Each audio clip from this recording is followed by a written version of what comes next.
One of the best ways you can improve your bottom line, and not just your bottom line, but your entire culture of your organization, is to improve your communication skills. From top to bottom, bottom to top, when everyone invests in their communication skills, everything will exponentially change for your company. You'll deepen the relationships with your clients, your staff production will go through the roof, and your morale will soar. That's why Speak with People has created our Healthy Communication Skills Training. This is a fun, engaging workshop that can happen either virtually or in person for either an hour, a half day, or a full day. Make sure you check out speakwithpeople.com/training and let's schedule your call today so we can partner together. Welcome to the Speak with People podcast. My name is Jason Raitz. I'll be your host, and this podcast exists to help you improve your communication skills. Whether you communicate one-on-one, to a team, from a stage, or from behind a screen, we know that when we improve our communication skills as leaders, it exponentially changes everything. It improves our relationships, it improves our leadership skills, and it improves our business skills. So let's get ready to dive into this next episode.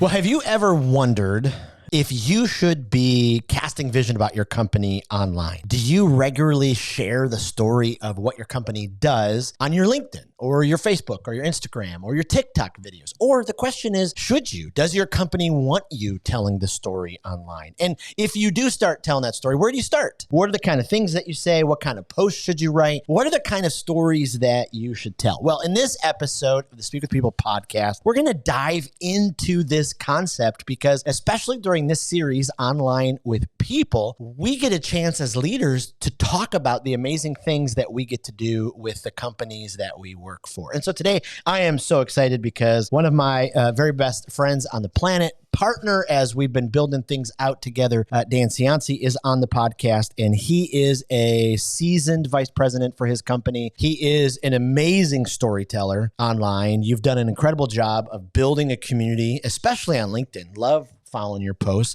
And what I love is Dan and I have been able to build out a special program that we've been able to utilize in his company, Athene, to help leaders improve their communication skills. And in the long run, it deepens their trust with clients. It deepens their relationships. It's just been absolutely phenomenal. Dan will tell you more about his story. I could go on and on. But Dan, welcome to the Speak with People podcast. Thank you, Jason. I'm so excited to be here.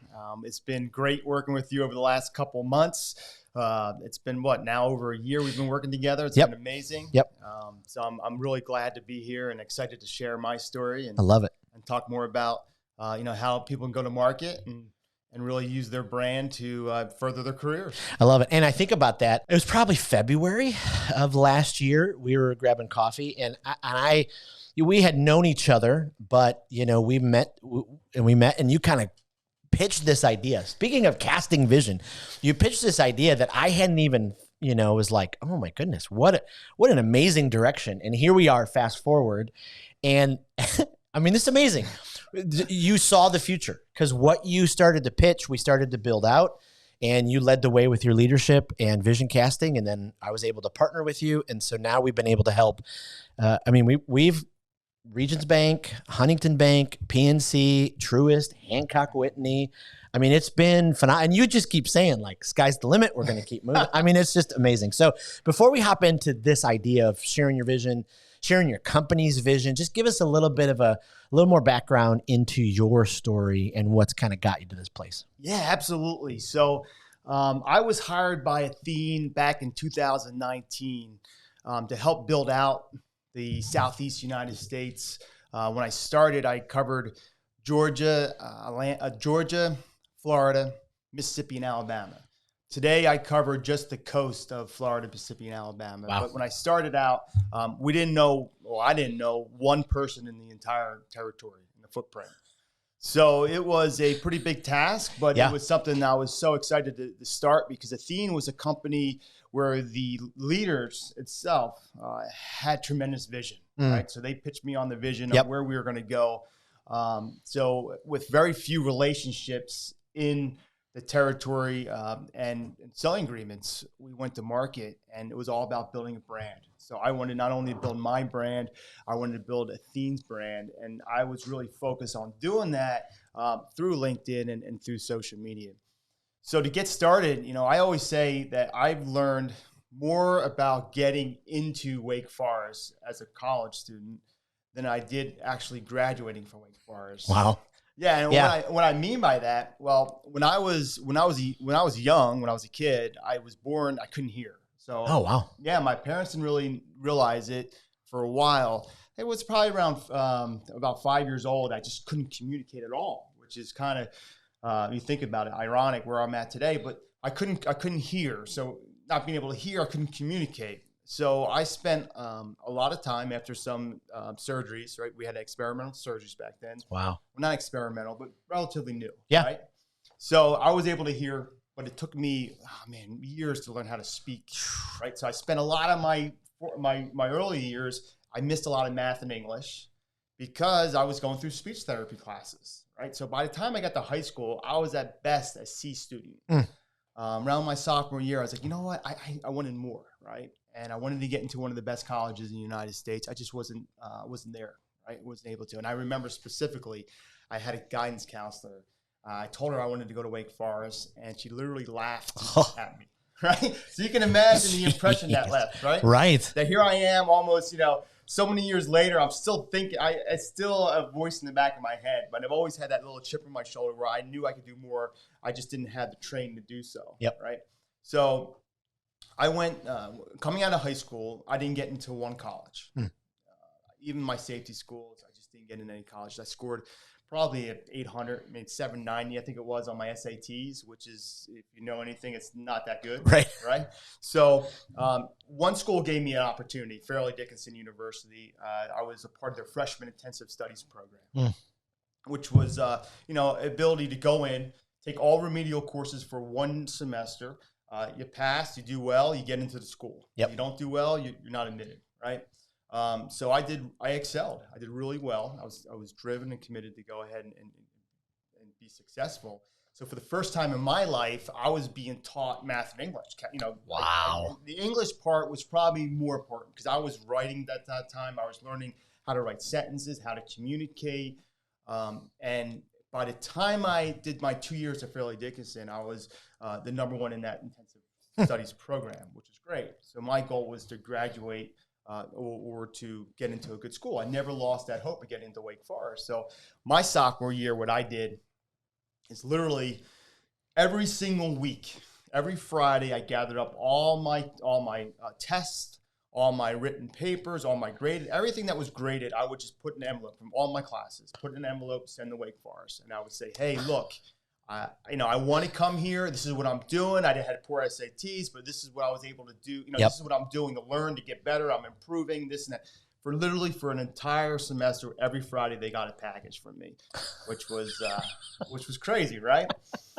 But so I end up getting into Clemson University first, right? So good school. Right. My dad's like, let's go down and visit it. I put my deposit down. We went down to Clemson. On the way back, he's like, well, why don't we stop at Wake Forest? Because I don't want to have to come back down. Right. Right. If you get accepted. But me and him in our wildest dreams, we never really thought I'd get accepted. Right. Because it was such a climb for me. Right.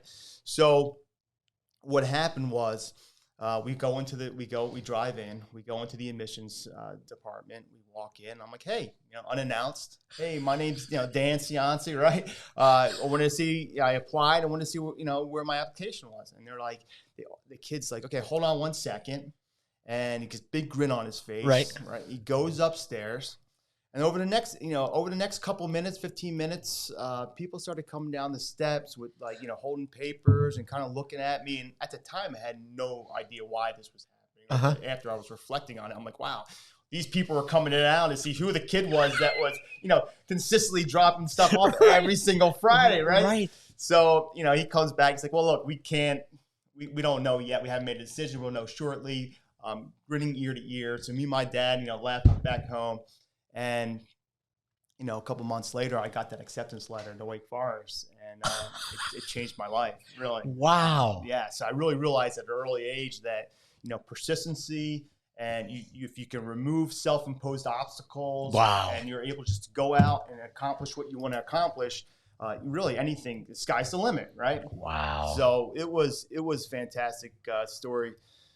In my, it taught me a lot. Wow. Sorry, I had to write that down because I wonder especially in most leaders' lives, what percentage of their, ability to move forward, of their quote unquote failure, is just self-imposed obstacles.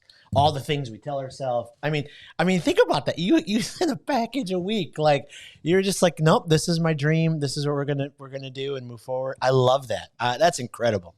It was, and I got into the other school I got into was University of Virginia, which is another really hard school right? to get into at the time. So I was definitely learned a lot from that. So yeah. Going forward, for me, it's always about the persistency of accomplishing your goals and really, really taking self-imposed obstacles out of the way. Yeah. I think a lot of us get in our own heads, and I think we put restrictions on where we can go without even knowing it. Yep. And now here you are, a proud alum of Wake Forest. Absolutely. And I always see the posts as you're, celebrating when they do win, or there's something in the media. So, okay, so that lays a great foundation then. And that gives me, especially me, a lot of perspective on how you've gone about communicating, casting vision, building, your footprint for Athene in your area. When did you start to realize or grab hold of the fact that you've got this incredible tool in front of you on LinkedIn, all of social media really, but specifically LinkedIn? And, when did it start to go, okay, I got to be sharing about what this great company is doing and how you represent us? Take it back to the beginning. Great question, Jason. Really, it was day one at Athene. And again, I go back to the management team at Athene, where their open-mindedness, they're willing to win, their dedication to their sales team, and really giving us the freedom to go out and be ourselves, right? So I came from another company where, especially online, there was, we are registered reps, right? So with that comes a lot of compliance because we're regulated, right? Yes. So I feel like Athene really gave me the ability to go out and put trust in me to go out and communicate on LinkedIn our values, our principles, and they, with the confidence that I wasn't going to abuse that, right, or say the wrong thing. Right. I think that's important, especially in today's age, cancer culture, regulations. You got to. There's a very fine line. You have to be able to. Oh, things can go sideways quickly. Correct, right? So I give Athene a lot of credit for giving me the ability to go out and build my brand and learn, right? Because that's the whole process, right? I really believe that once you want to do something, right? A lot of people make the mistake where they have to get everything perfect, right, before they go to market, right. And what happens is they spend a lot of time and resources to go to market. By the time they get to the market tells them that's not where they need to be. Right. I'm a big believer the market will tell you where to go. Wow. Right. So what I do is I just started doing things.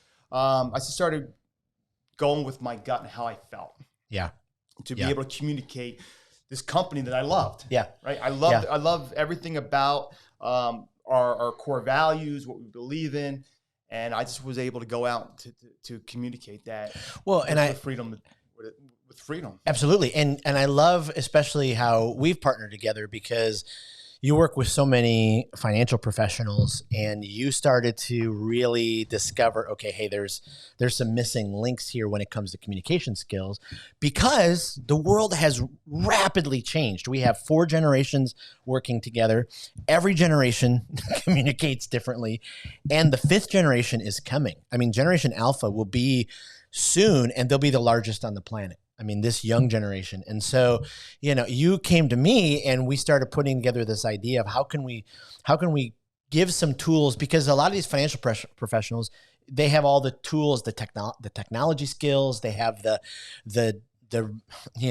all the information on their products and all that. But the interpersonal one-on-one, how do we give them? And that's kind of what happened. And so I think for some people, they're probably hearing your story going, yeah, but he works for a great company. What do I do? I would never want to say anything good about my company online. What advice would you give to that person? Well, I think number one, you have to be a believer. Yeah. Right. You got to believe in those core values. You got to believe in the leadership ahead of you. I think leadership is the key, because having great leaders allows you to be a great leader. Yeah. Right. So I think that's the most important thing. And if you do believe in that, if you have that vision, you believe in it. Look, I'm a big believer in the fact that your worst content online is better than your competitors' no content. Right. Right. So that's kind of how I went to market with that idea. It's like, look, I'm going to be vulnerable. Yeah. I'm going to go to market. I'm going to say things that I believe in that ring true across all cultures and all, all different ways of life for people that just want to be better and to get better in their own lives. So so that's what I would think. That's incredible. I would think that you would need to just have the self-confidence to be able to express what you want to express and have the whereabouts to do it in an appropriate manner online. Why is this so crucial? Because again, I don't know. As I talk with different professionals in different organizations, some organizations are given some input, some skills, some tools to their folks to share online, but a lot aren't. So, why do you think it's crucial for companies to really give that freedom to their team to go, hey, like here's our story, do whatever you can to get this out there? I think the environment that we're in is rapidly changing. Yeah. Right. So I think that the way individuals are thinking, the way they're coming up with ideas, more importantly, the way they are learning, right, is changing. Yeah. And as a corporation, if we don't adapt and go to market in a way where people can absorb the information, I think it really falls on deaf ears. Right. Right. So it's the key is how do we reach our new demographics? Right. I mean, at some point, the baby boomers are not going to be the key demographic in the retirement services. Right. Right. We're getting to that point. Is it 5-10 years? Perhaps.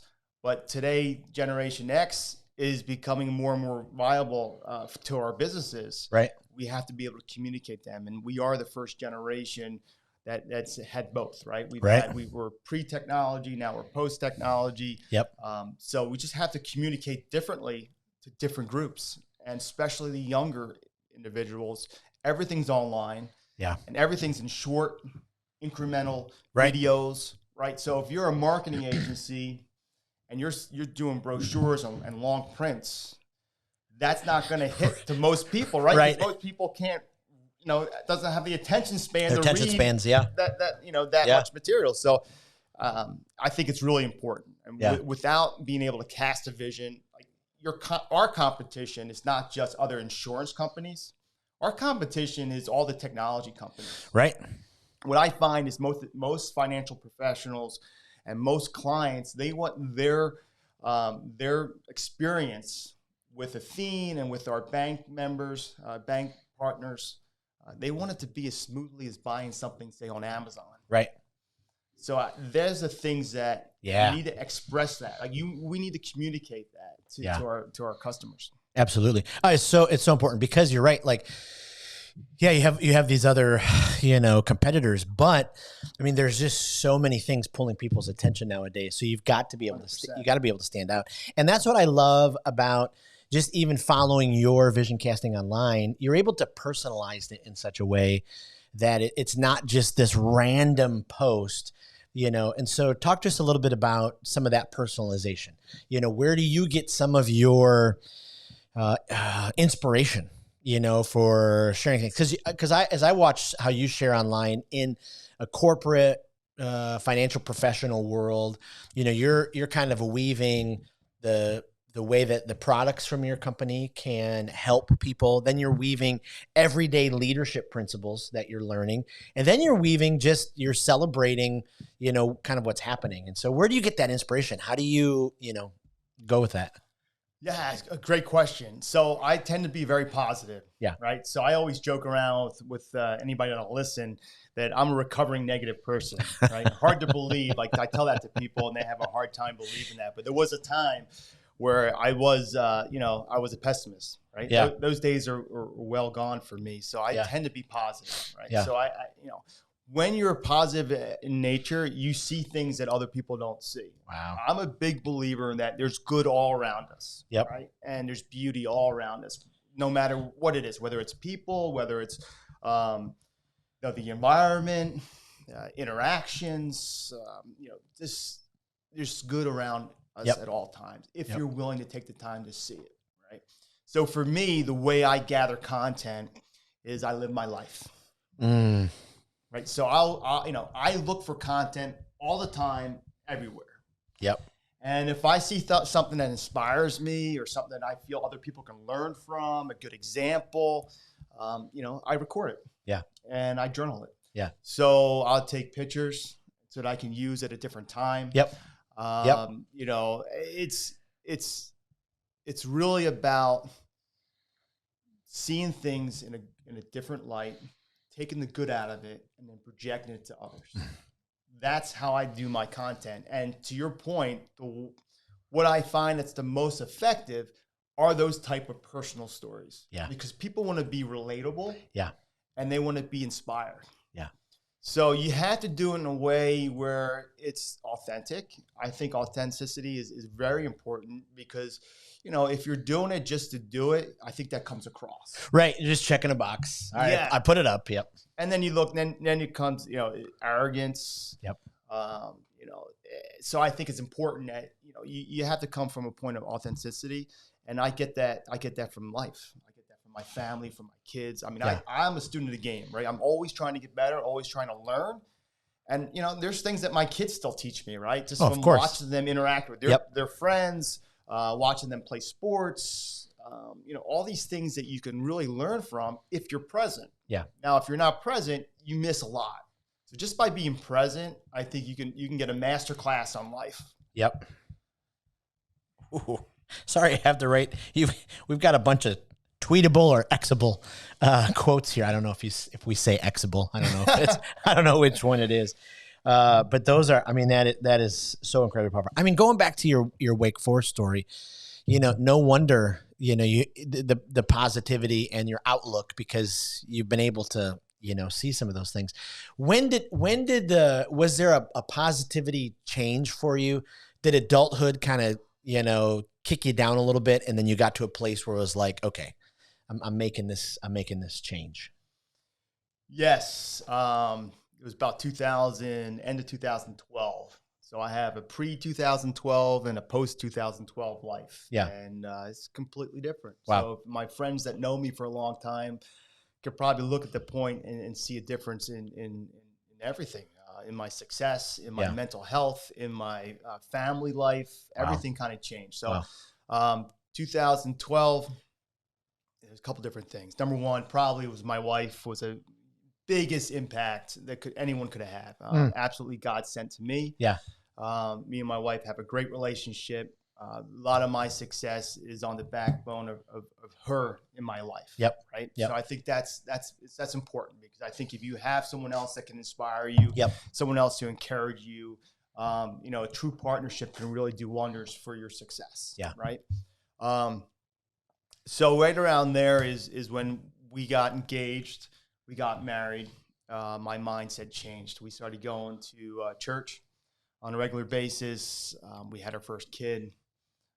There was one particular spot in my life, I think, that really connected with me, was a sermon that I heard on Super Bowl Sunday 2017, where the whole gist of the message was about against all odds, right? And it was pretty amazing. And basically, what the message was with God, the odds are on your side. Yeah. Right. And in the message, they talk about how the apostles were in front of some of the judges, and they basically let them go because they didn't think that it would, Christianity would ever take off. Right. Right. Right. And against all odds, they went out and built a church. Yeah. Right. So that kind of stuck with me. Right. So then once I had that kind of feeling that God was always on my side and the odds were always in my favor, I started seeing things differently. Wow. It was just an amazing journey for me at that point. So, I started interacting with people differently. I started seeing people differently. I just became a different person in that sense. So, the positivity was just, it just overwhelmed me. Right. Yeah. So then with that came, I was able to take down the obstacles I was putting in front of myself. I was able to, to have an impact on other people. And with that comes success. Yeah. Like, it's just been, I've been truly blessed over the last couple of years, the last 10 years or so.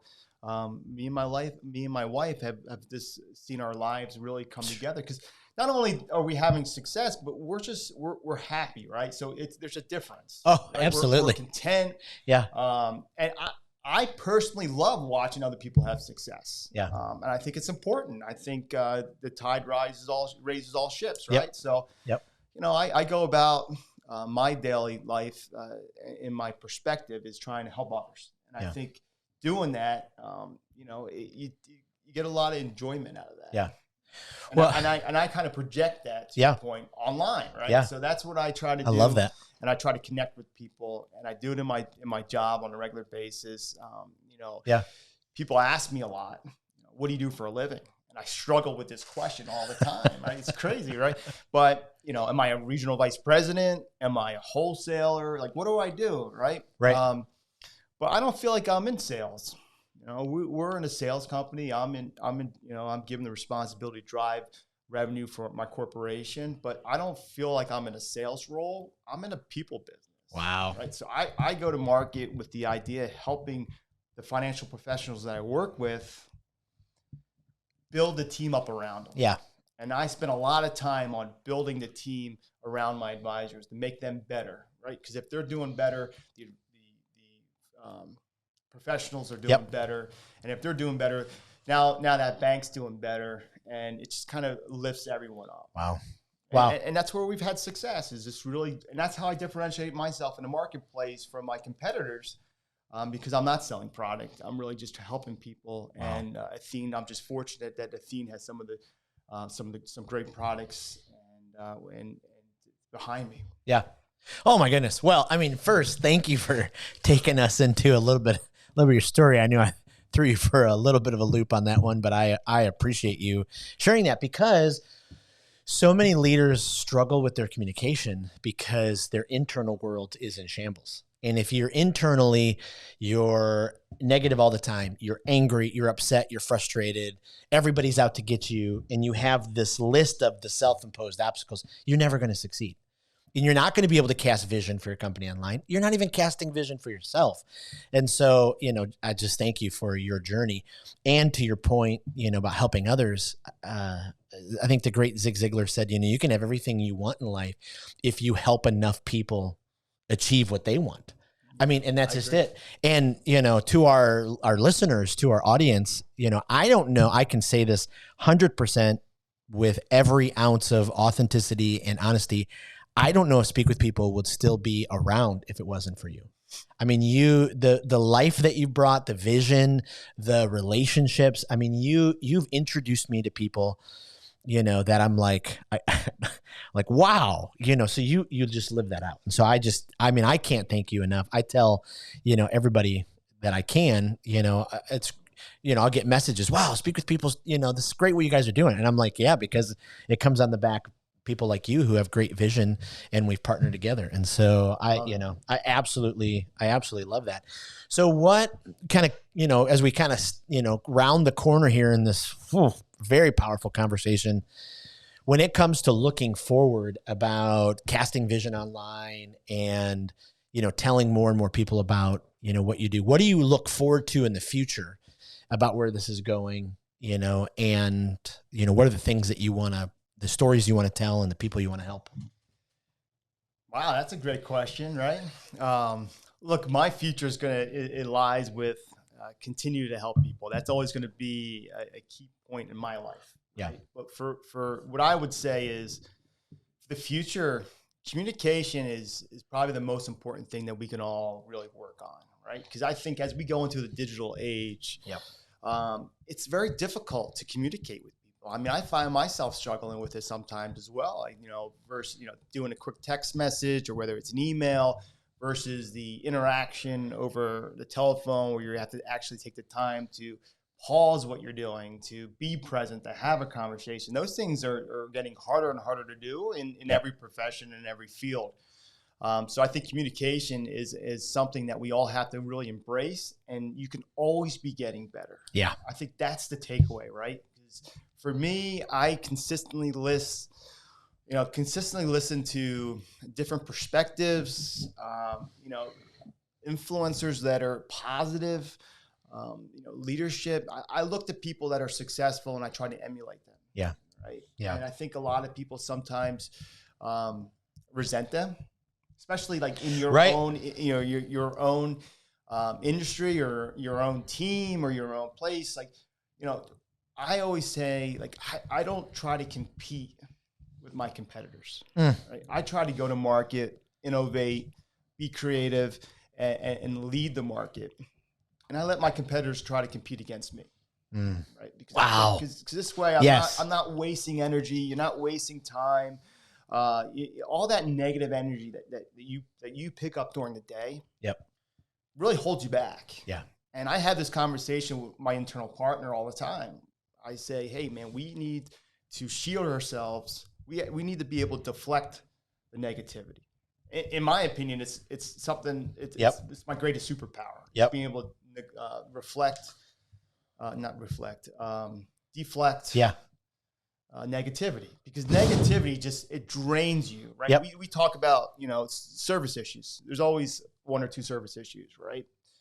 We don't want to spend all day working on service issues because that's reflection. That's negative energy. Yeah. Right. We have a team that handles that. So I tell my internal, I'd rather you let that team handle that so that you're fresh and you feel good and so you can take on calls and we can be a place of positivity for our clients. Right? Yep.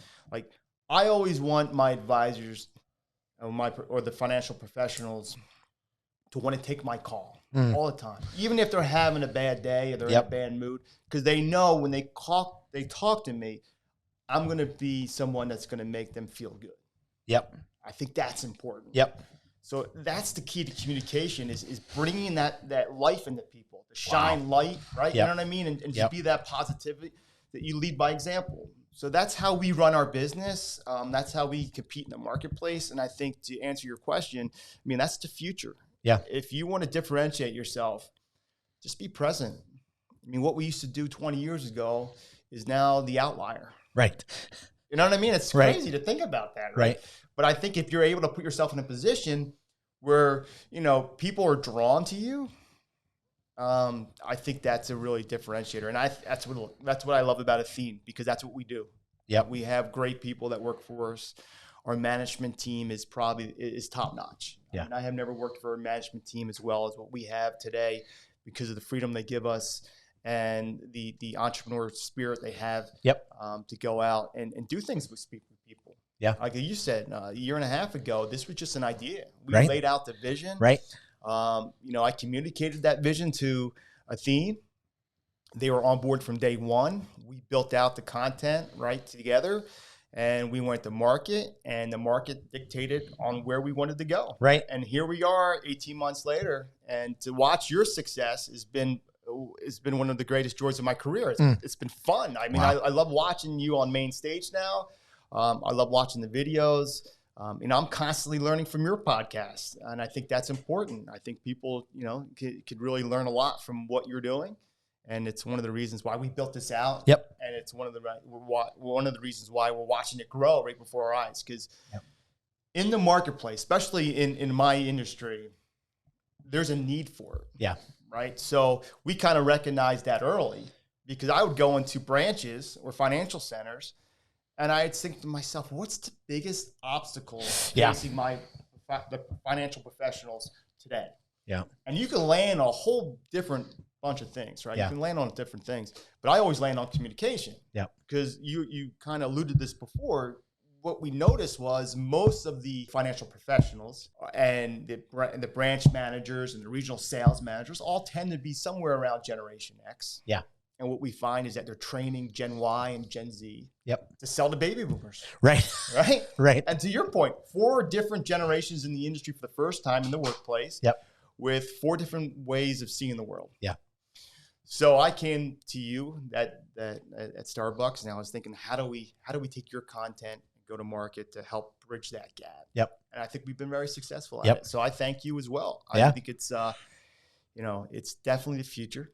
And you could probably attest to this more than anyone, right? When we have these conversations with the executive leadership teams of the different banks and even Athene, people are really taken aback once we tell them what their problem is, right? Most of them don't really even know it. Right. But when we mention it to them, their eyes light up. They're like, wow, we are experiencing that. Yep. We could use this. Yep. And it's why, it resonates, and it's just been fun to watch. It really has been. Well, and to do a plug, what we are talking about is we've developed this training for companies based around healthy and effective communication skills. So the more improvement you put into your individual and team communication skills, the return on investment is deeper amounts of trust. It's a deeper connection. And then obviously for our businesses in the long run, that increases revenue, that increases referrals, that increases productivity. Morale goes through the roof. People are happy because now we're communicating the right way. So it's just been powerful.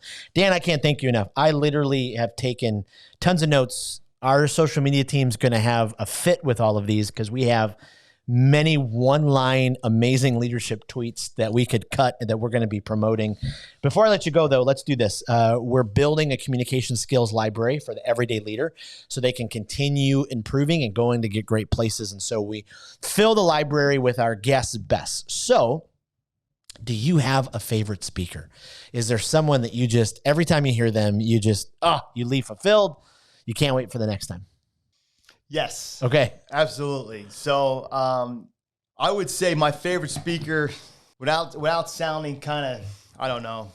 I don't even know how to say it, but you're one of my favorite speakers. Well, thank you. Honestly, I've heard you speak many times in a lot of different settings. Yeah. And I always enjoyed being in the audience, and I think your delivery is fantastic.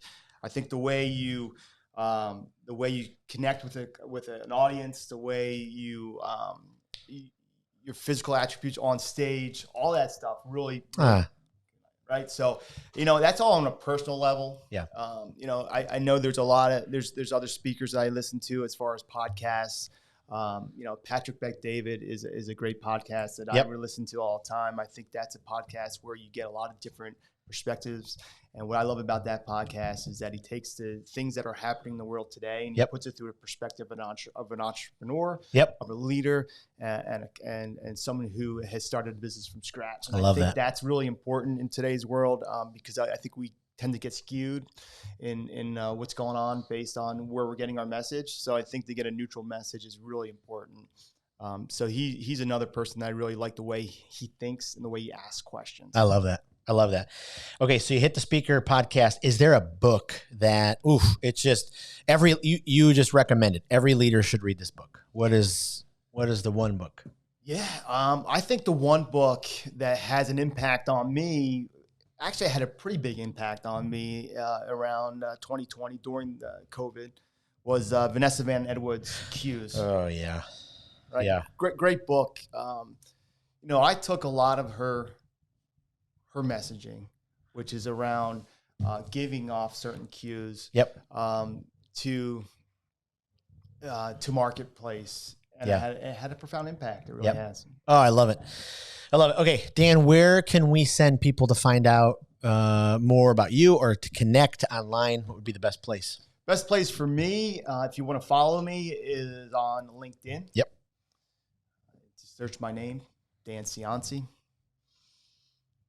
Perfect. And we will connect. We'll post all that in the show notes. We'll put it in the description in the YouTube channel, and we'll put it in the Speak With People Facebook group. Dan, I can't thank you enough. This conversation has been amazing. I know it's going to help a ton of our listeners, and appreciate you, your leadership, and your wisdom here. I appreciate having me on. I absolutely loved it. It was a great time, and I want to thank you. Love it. Well, thank you for joining us on another episode of the Speak with People podcast. We hope that you were encouraged. We hope that you were inspired and challenged to improve your communication skills. I want to thank you again for being a part of the Speak with People podcast community. Make sure you don't miss out on being a part of the Speak with People Facebook community group. Just head to Facebook, type in Speak with People, scroll down and join our community, because every single day we're encouraging each other, we're helping each other to improve our communication skills. Thanks again, and we'll see you in the next episode.